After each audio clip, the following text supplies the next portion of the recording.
Today's reading begins in Deuteronomy chapter 33, starting in verse 1. This is the blessing with which Moses, the man of God, blessed the children of Israel before his death. He said, "The Lord came from Sinai and rose from Seir to them. He shone from Mount Paran. He came from the 10,000s of holy ones. At his right hand was a fiery law for them. Yes, he loves the people. All his saints are in your hand. They sat down at your feet. Each receives your words. Moses commanded us a law, an inheritance for the assembly of Jacob. He was king in Jeshurun when the heads of the people were gathered, all the tribes of Israel together. Let Reuben live and not die, nor let his men be few. This is for Judah. He said, Hear, Lord, the voice of Judah. Bring him in to his people. With his hands he contended for himself. You shall be a help against his adversaries. About Levi, he said, Your Thummim and your Urim are with your godly one, whom you proved at Massah, with whom you contended at the waters of Meribah. He said of his father and of his mother, I have not seen him. He didn't acknowledge his brothers, nor did he know his own children, for they have observed your word, and keep your covenant. They shall teach Jacob your ordinances, and Israel your law. They shall put incense before you, the whole burnt offering on your altar. Lord, bless his skills. Accept the work of his hands. Strike through the hips of those who rise up against him, of those who hate him, that they not rise again. About Benjamin, he said, The beloved of the Lord will dwell in safety by him. He covers him all day long. He dwells between his shoulders. About Joseph, he said, His land is blessed by the Lord, for the precious things of the heavens, for the dew, for the deep that couches beneath, for the precious things of the fruits of the sun, for the precious things that the moon can yield, for the precious things of the ancient mountains, for the precious things of the everlasting hills, for the precious things of the earth and its fullness, the good will of him who lived in the bush. Let this come on the head of Joseph, on the crown of the head of him who is separated from his brothers. Majesty belongs to the firstborn of his herd. His horns are the horns of the wild ox. With them he will push all the peoples to the ends of the earth. They are the 10,000s of Ephraim. They are the thousands of Manasseh. About Zebulun he said, Rejoice, Zebulun, in your going out, and Issachar in your tents. They will call the peoples to the mountain. There they will offer sacrifices of righteousness, for they will draw out the abundance of the seas, the hidden treasures of the sand. About Gad he said, He who enlarges Gad is blessed. He dwells as a lioness, and tears the arm and the crown of the head. He provided the first part for himself, for the lawgiver's portion was reserved for him. He came with the heads of the people. He executed the righteousness of the Lord, his ordinances with Israel. About Dan he said, Dan is a lion's cub that leaps out of Bashan. About Naphtali he said, Naphtali, satisfied with favor, full of the Lord's blessing, possessed the west and the south. About Asher he said, Asher is blessed with children. Let him be acceptable to his brothers. Let him dip his foot in oil. Your bars will be iron and bronze. As your days, so your strength will be. There is no one like God, Jeshurun, who rides on the heavens for your help, in his excellency on the skies.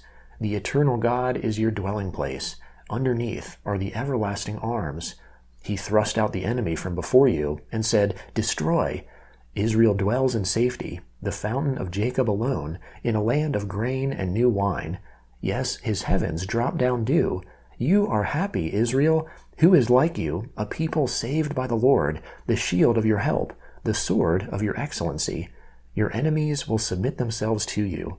You will tread on their high places. The Gospel of Luke, chapter 13, starting in verse 1. Now there were some present at the same time who told him, that is Jesus, about the Galileans, whose blood Pilate had mixed with their sacrifices. Jesus answered them, Do you think that these Galileans were worse sinners than all the other Galileans, because they suffered such things? I tell you, no, but unless you repent, you will all perish in the same way. Or those 18 on whom the tower in Siloam fell and killed them, do you think that they were worse offenders than all the men who dwell in Jerusalem? I tell you, no, but unless you repent, you will all perish in the same way. He spoke this parable. A certain man had a fig tree planted in his vineyard, and he came seeking fruit on it, and found none. He said to the vine dresser, Behold, these 3 years I have come looking for fruit on this fig tree, and found none. Cut it down. Why does it waste the soil? He answered, Lord, leave it alone this year also, until I dig around it and fertilize it. If it bears fruit, fine, but if not, after that you can cut it down. He was teaching in one of the synagogues on the Sabbath day. Behold, there was a woman who had a spirit of infirmity 18 years. She was bent over and could in no way straighten herself up. When Jesus saw her, he called her and said to her, Woman, you are freed from your infirmity. He laid his hands on her, and immediately she stood up straight and glorified God. The ruler of the synagogue, being indignant because Jesus had healed on the Sabbath, said to the multitude, There are 6 days in which men ought to work. Therefore come on those days and be healed, and not on the Sabbath day. Therefore the Lord answered him, You hypocrites! Doesn't each one of you free his ox or his donkey from the stall on the Sabbath, and lead him away to water?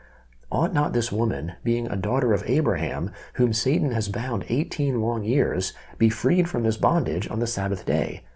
As he said these things, all his adversaries were disappointed, and all the multitude rejoiced for all the glorious things that were done by him.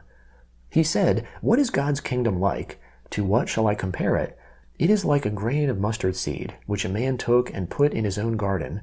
It grew and became a large tree, and the birds of the sky live in its branches. Again he said, To what shall I compare God's kingdom? It is like yeast, which a woman took and hid in 3 measures of flour, until it was all leavened. Psalm 78, beginning in verse 65. Then the Lord awakened as one out of sleep, like a mighty man who shouts by reason of wine. He struck his adversaries backward. He put them to a perpetual reproach. Moreover, he rejected the tent of Joseph, and didn't choose the tribe of Ephraim, but chose the tribe of Judah, Mount Zion, which he loved. He built his sanctuary like the heights, like the earth which he has established forever. He also chose David, his servant, and took him from the sheepfolds. From following the ewes that have their young, he brought him to be the shepherd of Jacob, his people, and Israel, his inheritance. So he was their shepherd, according to the integrity of his heart, and guided them by the skillfulness of his hands. Proverbs chapter 12, verse 25. Anxiety in a man's heart weighs it down, but a kind word makes it glad.